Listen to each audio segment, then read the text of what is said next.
Pak Himawan, tadi sebelum jeda Anda sempat mention soal mapping tanah secara digital.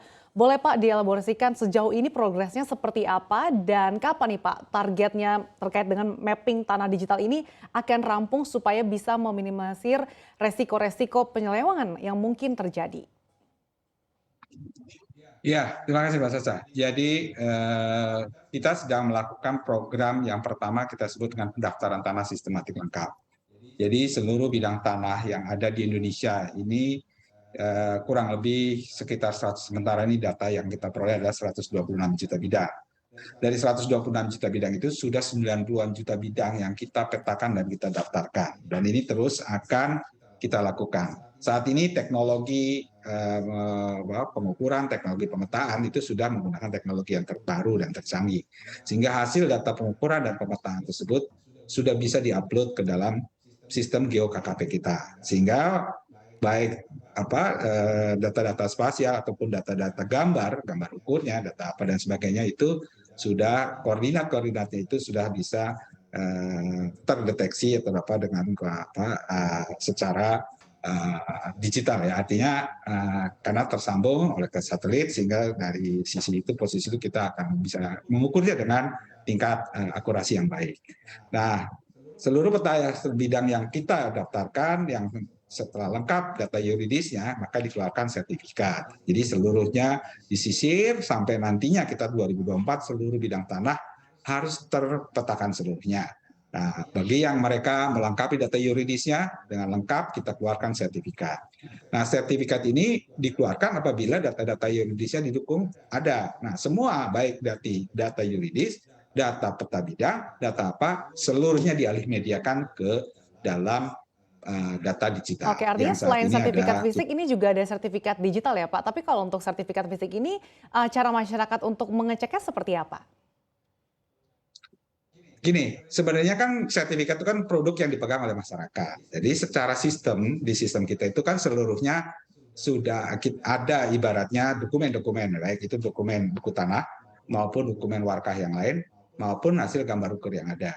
Nah, di sertifikat itu yang saat ini masih analog, yang berbentuk hijau dengan lembaran yang ada, sebenarnya backupnya dari data di kita itu sudah memiliki dalam bentuk data digital, buku tanah elektronik atau buku data, lalu juga gambar.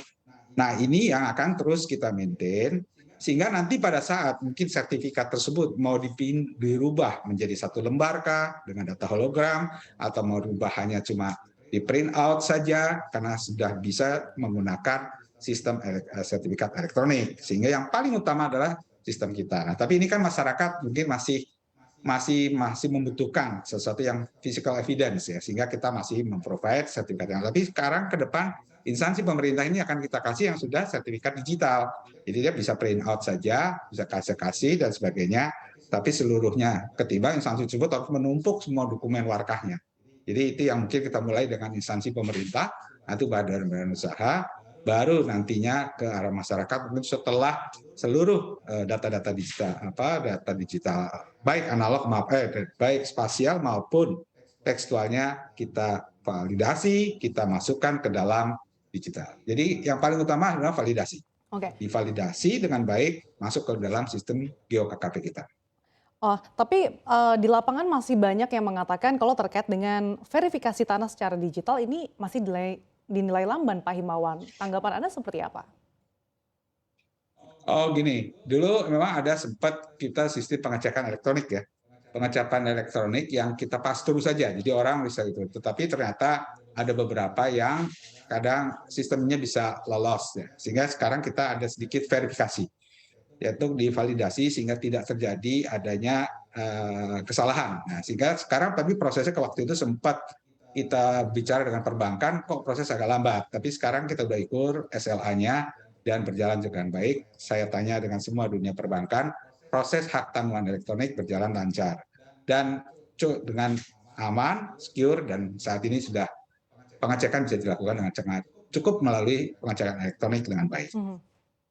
Pak Himawan, berbicara soal sengketa lahan ini yang juga sempat menjadi concern dari Presiden Joko Widodo, sebetulnya ini seperti apa sih progresnya gitu, apa yang dilakukan oleh Kementerian ATR BPN begitu dan juga apalagi banyak yang terjadi di masyarakat masih banyak terkait dengan sengketa lahan adat. Itu seperti apa Anda mengatasinya, Pak? Oke, ini ada dua ya. Yang pertama tadi mengenai overlapping tumpang tindih dan sebagainya. Jadi kalau kita lihat sejarah Indonesia ini kan produk sertifikat dikeluarkan dari, ya anggaplah setelah Undang-Undang Pokok Agraria tahun 60, itu mulai dikeluarkan produk-produk sertifikat yang dulu mungkin teknik pengukurannya belum menggunakan teknologi pengukuran seperti ada. Nah, produk-produk lama ini kan juga masih banyak. Sehingga kadang di lapangan orangnya tidak menjaga tanahnya, tidak mengurus tanahnya, sehingga dia hanya cuma megang sertifikatnya, padahal secara fisik. Nah, di sisi lain, nah kayak sekarang kita sedang melakukan melandingkan produk-produk sertifikat lama supaya tadi, nah pada saat landing emang ada satu dua tuh yang overlap dengan sertifikat yang dikeluarkan produk sebelumnya. Tapi karena di lapangan fisik tidak dikuasai, fisiknya bahkan dikuasai orang lain. Nah inilah yang sebenarnya daripada kita biarkan, kita tidak landingkan sertifikat yang lama ini, maka itu kan menjadi hidden. Nah kalau sekarang sudah di-planningkan, kita tahu masalahnya. Satu demi satu diselesaikan, dan sehingga kita bisa menyelesaikan. Nah ini beberapa yang kita lihat ternyata proses yang satu benarkah, proses yang apakah dulu tempatnya di situ apa direkonstruksi ulang. Mhm. Nah kalau yang tadi terhadap beberapa program yang tadi yang sudah dikatakan terjadinya ada beberapa juga sengketa yang nggak berkepanjangan. Karena gini, Baik. kadang kan sengketa itu berperkara di pengadilan juga. Kadang putusan pengadilan yang satu menangkan A, yang satu menang D. Ini yang kadang-kadang juga kita harus berhati-hati. Kita lihat yang paling utama adalah legal standing. Legal standing ini harus yang benar, harus yang apa. Nah ini perkara itu memang tidak pernah bisa cepat ya, karena masih para pihak itu, yang paling cepat sebenarnya kalau para pihak berdamai, bermediasi, sehingga tidak ada yang baru. Namun kadang-kadang sengketa itu bersinggungan dengan instansi pemerintah, yang mana instansi pemerintah tidak bisa diputuskan oleh orang yang saat itu mungkin berada di tempat itu. Berarti Ya. ada satu proses yang harus naik ke atas. Ini yang memang agak lama dalam penyelesaian proses.